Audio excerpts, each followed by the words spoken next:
Kaka. Sasa nilikuja kwa shauri. Wewe nani? Wewe nani? Nilikuja kwa Amani. Amani ukaikataa. Nani wewe? Sasa nimekuja kwa uhalisia wangu.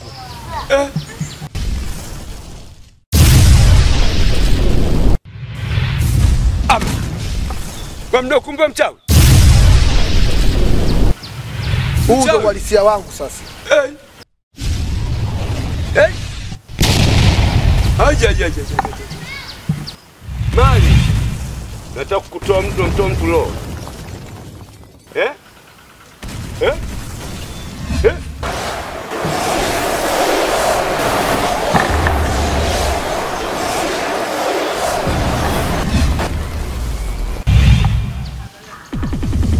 Nimeanza na wewe. Atakuja mke wako. Watapata na vifaranga wako.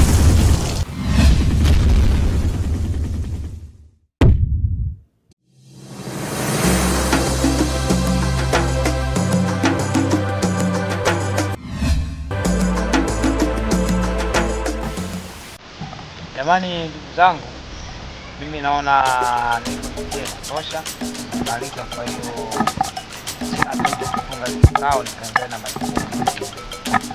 Sawa, asante. Kama kutakuwa kuna matatizo mengine tutasaidiana kusaidiana na kuwasiliana pia. Sawa. Bwana Mtani, kama hujaondoka kuna jambo mimi nataka niongee bwana. Unajua baada ya kifo cha kakaangu kuna mali aliziacha. Sasa hizo mali nilikuwa namuomba bwana shemeji hapa aingie ndani akaletea viparatabishi vya ardhi, shamba na nyumba. Yaani maana yake ni hati. Tani, mbona kama unanishangaza? Isitoshe ndo kwanza familia inamaliza majonzi bado hajaisha, unazalisha utata kama huo tena. Una nia gani na hii familia ambayo ameiacha marehemu kaka yako labda? Yaani hapo Bwana Mtani, ile mali ni ya baba yangu mimi ambayo alimwachia kaka yangu. Kwa hiyo ni haki yangu. Kwa hiyo namuomba shemeji aingie ndani kwa amani akanichukulie viparatabishi, yani maana yake ni hati ya nyumba, viwanja na mashamba. Sema hivi, mimi sitoenda kuchukua, nitaenda ngazi za sheria tujue mwisho wake ni nini. Kwa hiyo unategemea sheria na sisi tuna sheria zetu.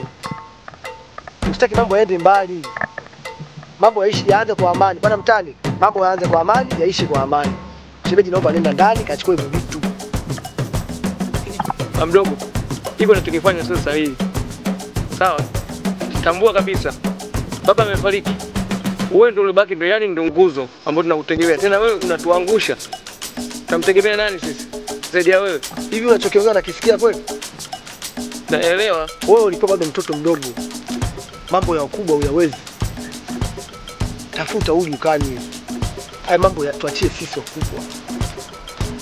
Shemeji, naomba nenda ndani. Kachukua hivyo vitu, mimi niondoke bwana. Mbona nisumbua?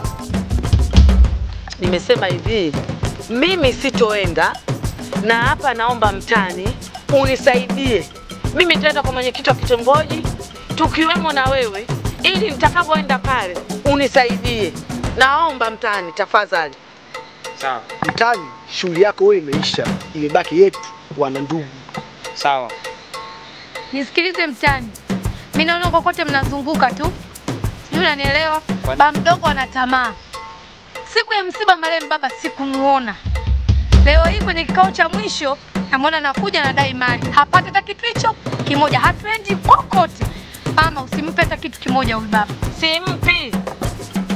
Nimesema wanangu mimi simpi. Tena wewe nani mchapuko? Naomba unisaidie mwanangu. Wewe ndio mtoto wa kiume. Tuambatane na mtani atusaidie. Sawa mama, tutakuwa pamoja. Hapa tabidi mama ndani hakuna kwenda na tabidi tufuate nguzo za sheria. Mali ile ni ya kwangu mimi. Kwa hiyo nina haki ya kuvihitaji hapa. Nenda naye kachuchukue bwana, sitaki maneno mengi. Ni mtani. Mimi nilikuwa nakuomba. Hebu jaribu kuwa na uungwana kidogo. Kwa sababu sisi wa Afrika wote tamaduni yetu ni uungwana, hususan sisi wa Tanzania. Jaribu kuonea hata huruma hii familia. Na usitoshe ni familia yako pia. Nilitegemea kwamba wewe uliobaki ndio unakuwa kiongozi mkubwa wa hii familia, lakini mtani unaniangusha. Wewe tena unakuwa mgandamizaji wa familia. Mtani, shughuli yako wewe imeisha. Kama inawezekana, ondoka njia nyeupe. Mali hii ni ya kwangu mimi. Maana baba alimkabidhi na mdogo nini kaka yangu. Kaka hayupo. Itaenda kwa nani? Zaidi ya kwangu mimi. Kwa hiyo nasema hivi, ili nimelipata kwa njia ya amani. Ikija njia ya vurugu, patakuwa patoshi hapa. Mwanangu.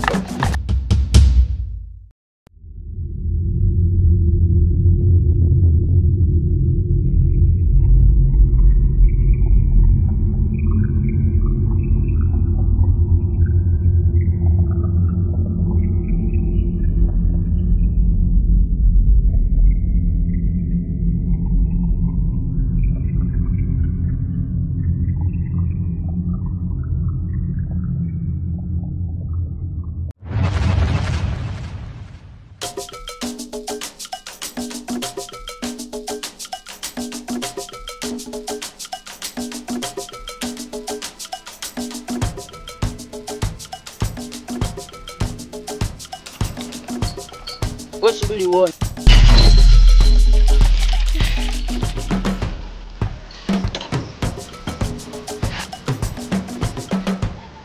Nasikia umeniita. Mzee, nimekuita mimi? Nani kakuita mzee? Wewe ni nani kwanza? Mbona sikuelewi unakuja nyumbani hapo? Yeti mpenzi wangu unamjua? Ni nani? Huyu ndio yule mzee nilokuambia. Ni huyu mzee ndege mwema huyu? Wewe mzee vipi wewe? Acha habari zako, mimi sikuogopi. Unaona nitania mimi? Yaani mimi ndo naitwa Isaac, mtoto wa Sheba Goa. Wewe mzee vipi wewe? Acha zako hizi mzee. Inaonekana wewe ni mgeni kijiji chapa. Hamna mzee. Yaani nimekujua muda mrefu sana alafu sikuogopi mzee wangu. Sasa leo ndo utajua nini maana mzee. Unaona unakula utamu.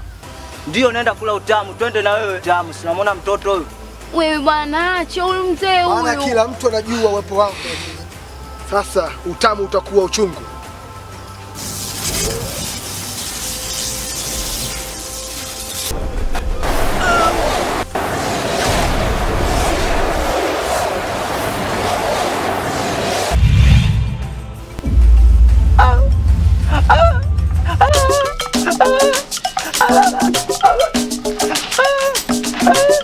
Sasa hiyo dozi niliyokupa itakuwa kwako mpaka milele.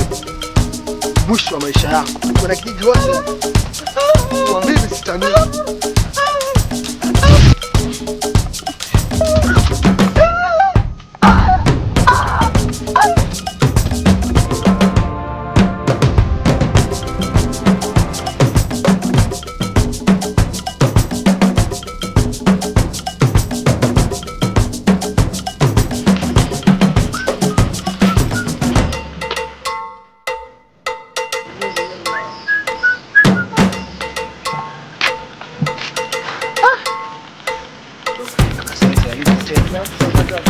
Maana muda wote anaosema yeye kwa shoga yake ndo si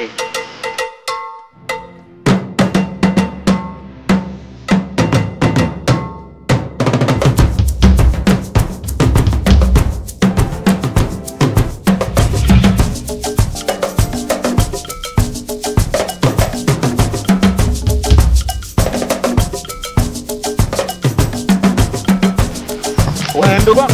Vipi tena? Halo? Vipi? Njoo kwanza huko.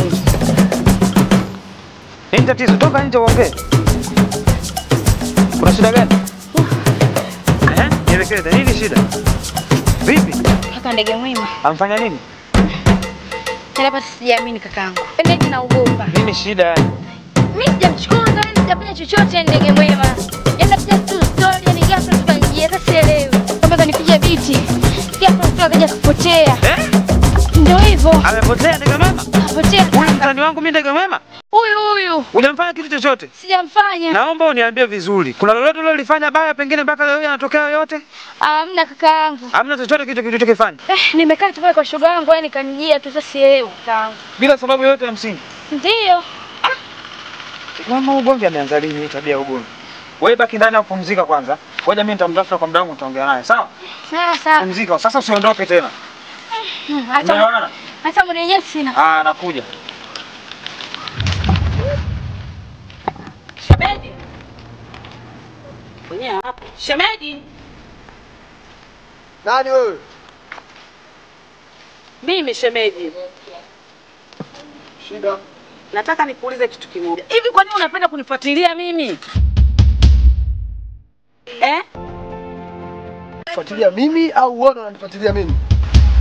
Unanisumbua, mara uniambia unataka hati ya nyumba, mara uniambia unataka hati ya kiwanja. Sasa hivi alipofariki kaka yako, wewe unajua kama kuna watoto?